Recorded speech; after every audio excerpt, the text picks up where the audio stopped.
Bonjour à toutes, bonjour à tous. Bonjour. Salut Greg. Salut Jason, très bien. En forme pour une nouvelle séance? Eh bien, prêt, avec impatience. Bon, alors vous avez vu aujourd'hui, il n'y a pas Marie-Pierre, mais nous on est tous les deux là pour faire court aujourd'hui. Marie-Pierre reviendra très bientôt, il n'y a pas de souci.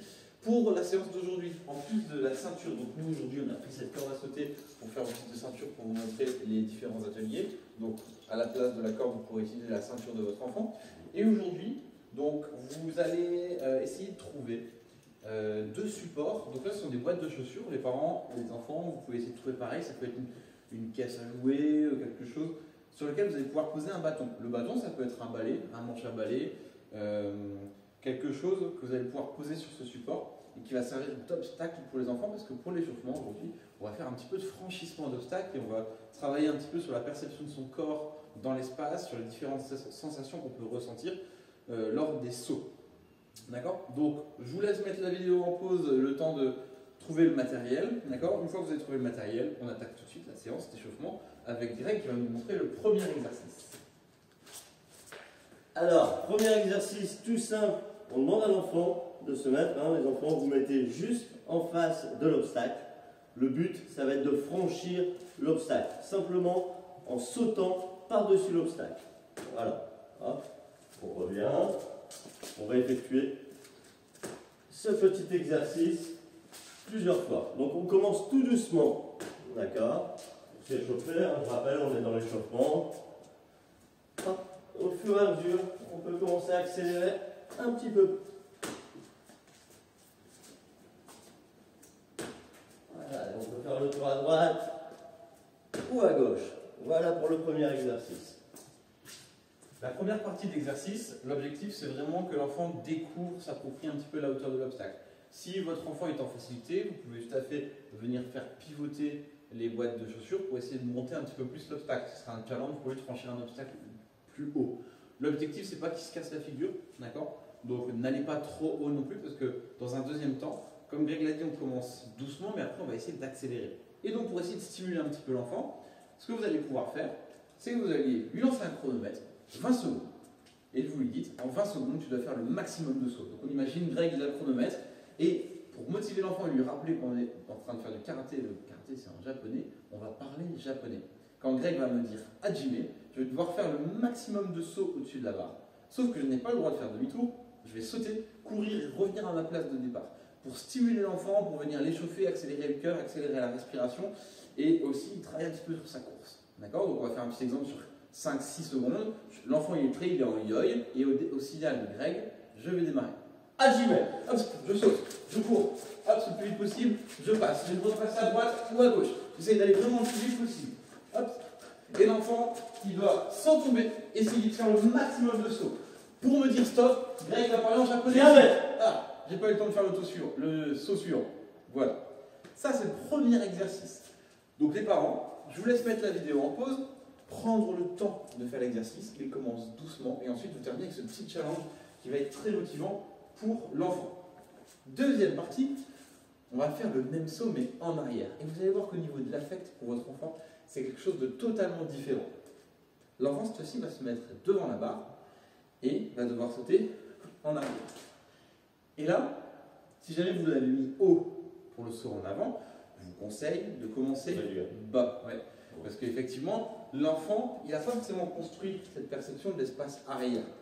D'accord? Et c'est pas évident de se dire qu'on doit se déplacer vers l'arrière sans regarder, parce que si l'enfant va regarder, hop, il va faire ça.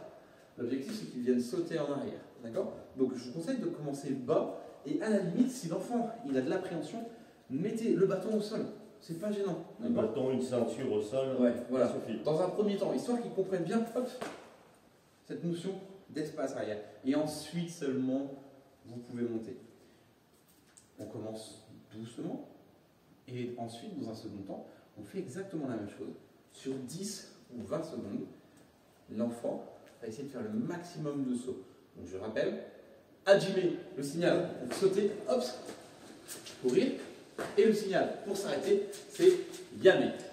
D'accord? Troisième exercice de chauffement. Troisième exercice, donc on a vu l'avant, on revient, l'arrière, on revient. Maintenant on va combiner les deux. Alors là il va falloir faire attention parce qu'on va demander à l'enfant de la stabilité. On va rajouter quelque chose d'important pour s'assurer un saut en arrière en toute sécurité. C'est déjà la stabilité quand on va sauter en avant. Donc voilà, il faut que l'enfant atterrisse bien stable. D'accord? Et là, directement en arrière. D'accord? Stabilité en arrière. Stabilité en arrière. Voilà. Et on répète l'opération une vingtaine de fois. On voit l'enfant, quand l'enfant commence à s'épuiser ou s'il rentre en insécurité, voilà, on arrête l'exercice. Exactement.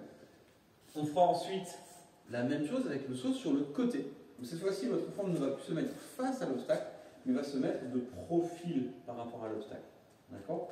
Donc n'hésitez pas les parents, à chaque fois qu'on vous présente un exercice, n'hésitez pas à faire pause et à prendre le temps de faire l'exercice avec votre enfant. Donc cette fois-ci, le côté. Et alors, ce qui va être délicat pour l'enfant, c'est de comprendre qu'il doit sauter à 2 pieds et atterrir à 2 pieds. Et pas faire. Parce que de côté, vous savez qu'on peut avoir l'appréhension, il y a une jambe qui est loin de l'obstacle. Cette jambe droite là, elle est loin de l'obstacle. La jambe gauche, elle est loin de l'obstacle. Donc, travailler à 2 pieds. Et même chose, on stimule l'enfant. On lance un chronomètre et en 10 secondes, je dois faire le maximum de sauts sans tomber. D'accord? Et toujours dans cet objectif de stimuler l'enfant et de développer différentes sensations au niveau de ses appuis, au niveau de la perception dans l'espace et au niveau de la tonicité musculaire. D'accord? Et ensuite, on va terminer avec un exercice de saut où on va venir travailler un petit peu plus sur les sensations. Ouais. Allez. Alors là, pareil, alors, on va demander à l'enfant d'atterrir en faisant le moins de bruit possible. Ça va l'aider déjà pour aller chercher de la stabilité, d'accord? En amortissant la chute, d'accord? Surtout ne pas atterrir en faisant du bruit. Souvent, on prend l'exemple de l'éléphant, qui atterrit super fort. Là, il était lourd, Greg. Il était super lourd, là. Surtout, ne pas faire ça. Mais essayer d'atterrir comme un ninja, comme on veut, quelqu'un de super silencieux, un agent secret. Et on va atterrir en faisant le moins de bruit possible. Et voilà, ça va permettre à l'enfant d'avoir une bonne sensation de son corps, de ressentir la tonicité, l'effet amorti dans les jambes, d'accord, et de repartir en arrière, pareil, avec le même exercice, d'accord, dans l'objectif de faire le moins de bruit possible. Alors là, on ne va pas aller chercher la rapidité, mais juste le silence dans la réception, d'accord? On fait bien tout doucement, et surtout pas la rapidité, on va aller chercher cette sensation. Jouer sur l'imaginaire de l'enfant. Ce que Greg a dit, c'était très juste. Un ninja ou un agent secret. Il faut que l'enfant il s'imagine, voilà, l'agent secret, il saute au-dessus d'un muret, pas de bruit. Et mine de rien, c'est quelque chose qui travaille beaucoup et qui sollicite beaucoup les muscles de l'enfant. Il apprend à amortir, à gérer cette tension, enfin cette flexion et cette extension. Il ne peut pas atterrir jambes tendues, sinon il va forcément faire du bruit. Donc là, c'était très juste ce qu'il a dit. On joue sur l'imaginaire, l'agent secret. Vous allez voir, pour les enfants, ça va être top. Et je vous conseille de mettre un environnement qui va lui permettre de prêter attention au bruit. Écoute, pas de musique, pas de télé allumée, pas d'écran, rien. Et quand vous donnez le signal, l'enfant il doit sauter, il doit faire le moins de bruit possible. Et si vous entendez quelque chose, vous me dites moins de bruit la prochaine fois. Il y a un petit peu de bruit. Il faudrait que je fasse moins la prochaine fois. Voilà, je pense qu'on a terminé pour l'échauffement. Super, ouais. Bon, on va maintenant passer à la partie technique. Donc les parents, n'hésitez pas, là, nous sur la vidéo, ça se présente en 5-6 minutes. Les parents, vous prenez le temps de faire l'exercice, c'est un exercice qui peut représenter 10 minutes, un quart d'heure avec les enfants. D'accord? On va passer maintenant sur la partie technique.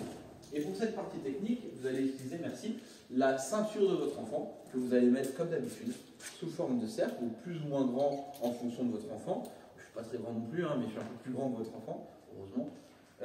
On vient poser la ceinture au sol, sous forme de cercle, et on va reprendre nos bases techniques qu'on avait vues lors de la semaine précédente et des semaines précédentes. Pas seulement la semaine dernière, mais aussi les semaines d'avant.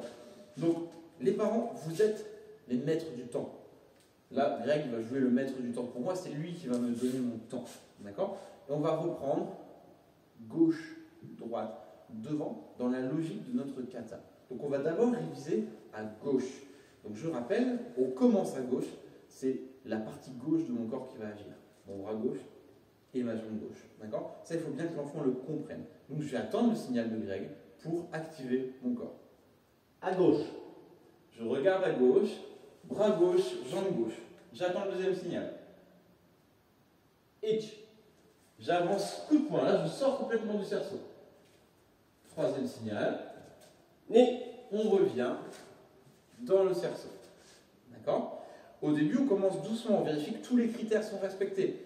Donc, c'est-à-dire que Greg est maître du temps, mais il va aussi être maître de ma technique. Il va m'aider à avoir un retour sur ma technique. S'il y a quelque chose que je ne fais pas bien, il faut qu'il me le dise. Donc, il me donne mon signal à gauche.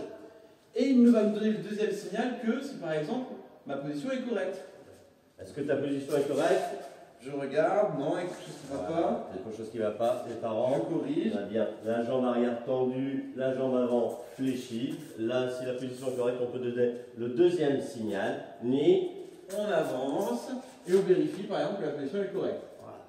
Voilà, on vérifie derrière l'alignement. Il y a un alignement des jambes, du coup, l'enfant n'est pas en stabilité. On va lui demander de reprendre l'écartement. Une fois qu'il a la bonne position, on peut passer à l'ordre suivant. Itch, le retour dans le cerceau. D'accord? Donc on commence tranquillement, vous faites le côté gauche, et ensuite on va faire le côté droit. Donc on a vu tout à l'heure, côté gauche, on utilisait la partie gauche du La corps. partie gauche. Maintenant, forcément, À droite, la main droite, la jambe droite. donc toujours au signal. Itch, jambe droite, bras droit. D'accord? Les deux sont devant. La position est correcte, le regard est devant, les bras sont bien placés. Je peux donner le deuxième signal. Ni. Très bien. Vous avez vu, jambe arrière tendue, les deux pieds sont à plat au sol. Le dos est droit, la jambe arrière est tendue et les poings sont bien placés. Sans, on revient dans le cerceau.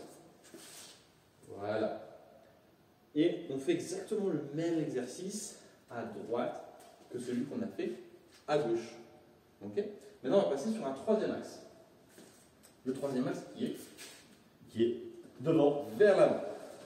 Alors, on a commencé à gauche, on a enchaîné à droite, on va aller devant. Mais on ne va pas aller devant avec n'importe quelle jambe. Ça fait gauche, droite, gauche. C'est ma jambe gauche qui va agir quand je vais aller vers l'avant. D'accord? Donc, les enfants, pour la culture, il faut savoir que les Japonais ne conduisent pas du même côté que nous. D'accord? Les Japonais conduisent à gauche, un petit peu comme en Angleterre, là où nous, on va conduire à droite. Et donc, c'est pour ça que tous nos katas, par exemple, commencent par la gauche.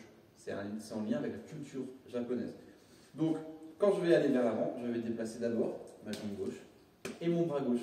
Toujours la même chose, j'attends le signal du maître du temps. Itch, je vais vers l'avant, bras gauche, jambe gauche. Ni, j'attaque, bras droit, jambe droite. San. Je reviens dans mon cerceau. D'accord? Donc, on a révisé à gauche, on a révisé à droite, on a révisé devant. Vous prenez le temps pour chaque phase. C'est-à-dire que vous passez 3-4 minutes à gauche pour réviser, 3-4 minutes à droite pour réviser, 3-4 minutes devant pour réviser. D'accord? Et toujours cette jambe gauche qui va vers l'avant. C'est important parce que quand on va réaliser le kata, ce sera la jambe gauche qui va partir dans cette direction. D'accord? Maintenant, on va stimuler un petit peu l'enfant. Et je vais lui annoncer une direction. Il va devoir choisir la bonne direction. Avec la bonne jambe. Avec le bon la bras. bonne jambe. D'accord? Donc, je vais les refaire une fois dans l'ordre pour vérifier si l'enfant a bien compris. Gauche. 1, 2 et 3. Très bien. Là, il n'y a pas eu d'erreur. Droite. 1, 2 et 3. Retour dans le cerceau. Devant. 1, c'est bien la jambe gauche. 2 et 3. On revient dans le cerceau. Et maintenant, je vais essayer de jouer un petit peu avec l'enfant et de le piéger, de le stimuler, de l'obliger à se concentrer. Devant. Très bien. 2. Et on revient dans le cerceau. Gauche. Et on revient dans le cerceau. Droite. Et on revient dans le cerceau. Là, l'objectif, c'est que l'enfant ait le moins de temps possible entre son départ, d'accord, entre votre signal et le départ. D'accord, c'est important. mais il ne faut pas qu'il se trompe. S'il démarre très vite, mais qu'il se trompe, c'est pas intéressant. Maintenant, on va combiner un petit peu tout ça. Donc cette fois-ci, il y aura plus de temps à donner à votre enfant, puisque l'enfant va enchaîner 4 techniques, puis 6 après avec le déplacement vers l'avant. Donc on va recommencer juste avec 4 techniques pour commencer. Ich, je viens déplacer ma jambe gauche, ça n'a pas changé. Ni, J'avance, je fais mon coup de poing. Et là, tout à l'heure, quand je vous demandais de partir à droite, on imagine, on met la position en pause. Je partais jambe droite. Et bien ça n'a pas changé. Je vais repartir jambe droite. San, C'est ma jambe droite et mon bras droit qui se déplacent. Chi, Et je vais vers l'avant. Go. Et on revient en yo. Donc ça, important. Essayez de faire en sorte que l'enfant le répète au moins 3 fois sans erreur. D'accord? Donc, on prend le temps qu'il faut. D'accord? Je vais essayer de faire une erreur que les enfants peuvent faire, mais une erreur typique. Ich, Ni, San,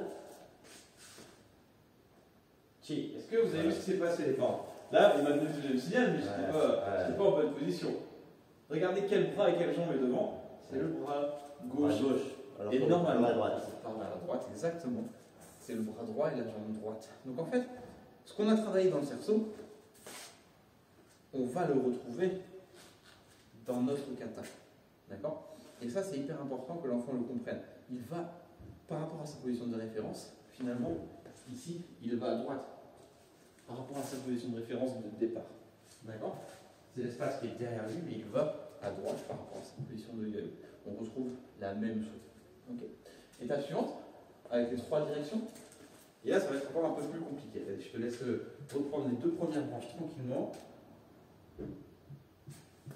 Première branche, 2 temps. Une deuxième branche, 2 autres temps. Tout à l'heure, on a dit qu'on déplaçait quelle jambe quand on allait vers l'avant? La jambe gauche. La jambe gauche. Donc là, c'est à nouveau la jambe gauche et le bras gauche qui vont se déplacer. Regardez le déplacement que va faire Greg. 1. C'est la jambe gauche qui vient vers l'avant. Et vous avez vu, se retrouve dans le cerceau. 2, on avance. Et on revient dans le cerceau. Okay. Vous allez bien. Donc ça, ce sont des éléments qui sont hyper importants à prendre en compte. C'est l'enfant doit non seulement gérer l'espace qui est autour de lui, la droite, la gauche, l'avant, l'arrière, mais aussi son corps. Donc il y a la latéralisation de son corps et la latéralisation dans l'espace. Donc je pars à gauche, je déplace ma jambe gauche, je pars à droite, je déplace ma jambe droite, je pars vers l'avant, je déplace la jambe gauche. Et c'est quelque chose qui n'est pas forcément évident. C'est un exercice technique. Donc on demande à l'enfant de prendre son temps, on ne met pas forcément beaucoup d'intensité. Votre enfant, il aura toute sa carrière de karatéka pour mettre de l'intensité. Et vous lui faites gagner du temps en le faisant travailler, en le faisant se concentrer sur lui. D'accord? On veut souvent vouloir aller trop vite avec les enfants, tout de suite leur faire mettre de la force, de la vitesse. Le problème, c'est que si l'enfant met trop tôt de la force et de la vitesse et que la technique n'est pas correcte, derrière, il va devoir désapprendre la technique pour la réapprendre correctement. Ce qui va générer de la frustration à un âge où peut-être ils ne seront pas, enfin, un âge où ils risquent de moins bien le tolérer. Un adolescent qui doit se voir régresser pour pouvoir progresser à nouveau, c'est pas évident et parfois ça peut être source aussi d'un certain décrochage au niveau de la pratique sportive. Donc c'est un élément qui est hyper important. Donc les bases techniques sont essentielles dans un premier temps. D'accord? Donc prenez ce temps avec vos enfants pour bien travailler la latéralisation, la perception du corps dans l'espace. D'accord? Ce sont des choses qu'ils n'auront plus besoin de revoir après, mais qu'ils vont utiliser. Les erreurs techniques d'aujourd'hui ne seront pas celles de demain, elles seront corrigées. Ok? On remonte un dernier exemple, c'est toi le maître du temps cette fois-ci. Ich. Je viens déplacer jambe gauche, bras gauche. Mais bras droit. San. Jambe droite. Che. Jambe gauche. Go. Jambe gauche, bras gauche, parce que je vais vers l'avant, comme tout à l'heure. Vous avez vu, je reviens dans mon cerceau. C'est un repère pour l'enfant. Et j'avance. Et vous avez vu, c'est la magie du karaté. La symétrie, l'équilibre. Je reviens à ma place. C'est pas un hasard. D'accord? Si mes positions ont été effectuées correctement, je suis à peu près dans le même espace. Si votre enfant est là, c'est pas très grave. Si l'enfant il est un peu en arrière du cerceau, c'est pas grave non plus. S'il est sur le côté, c'est pas grave. Mais qu'il soit proche de cette zone-là. S'il se retrouve dans cette zone ici, c'est qu'à un moment donné, dans la posture et dans la position de votre enfant, il y a quelque chose qui ne va pas. Ça peut être des pieds qui vont être alignés, par exemple, problème de stabilité, problème de perception de la position. Ça peut être des pas qui vont être très courts à gauche et très grands à droite. Parce que peut-être que l'enfant, il a plus de souplesse sur une jambe, équilibre, uniformisation d'été. Voilà. Et oui. Je pense que ce serait une bonne séance pour nos petits loulous. Déjà une bonne séance, un peu compliquée à mettre en place, hein, mais très très importante, comme le disait Jason tout à l'heure. Ouais, c'est vrai que vous êtes sur des situations qui sont assez complexes, que nous on prend du temps et on met du temps à faire acquérir aux enfants. Aujourd'hui, vous vous retrouvez dans une situation où c'est à vous aussi de leur permettre de progresser. Vous êtes les garants de leur progression, de leur motivation aussi. Il faut leur donner accès à ces outils-là, et c'est hyper important. La motivation de l'enfant, c'est quelque chose qui est très sujet aux facteurs environnementaux. Les parents, les amis, l'environnement direct. C'est-à-dire que si votre enfant il est en train de jouer, il est en train de regarder son dessin animé préféré, et que vous dites tout d'un coup, allez, on fait du karaté, ça va être compliqué. Ça va être compliqué pour sa motivation. Donc, il faut qu'il y ait une préparation en amont. Donc, à telle heure, on va faire ça, on va goûter, et après, on va faire le karaté. Ou on va faire le karaté, et après, on va goûter. Et pas commencer une activité qu'il aime bien avant de faire cette situation de karaté, parce que ça peut devenir frustrant aussi pour lui, et il ne faut pas que ça devienne un moment désagréable pour lui comme pour vous. Voilà. On va faire un petit salut. Un petit salut pour conclure cette séance. Exactement. Pied en V, bras le long du corps. Autogami. Ouais. Et on se retrouve la semaine prochaine pour une nouvelle séance et pour continuer le kata Taikyū Shodan avec un demi-tour qui va être un petit peu plus compliqué. Merci Greg. Merci Jason, à la semaine prochaine. Merci.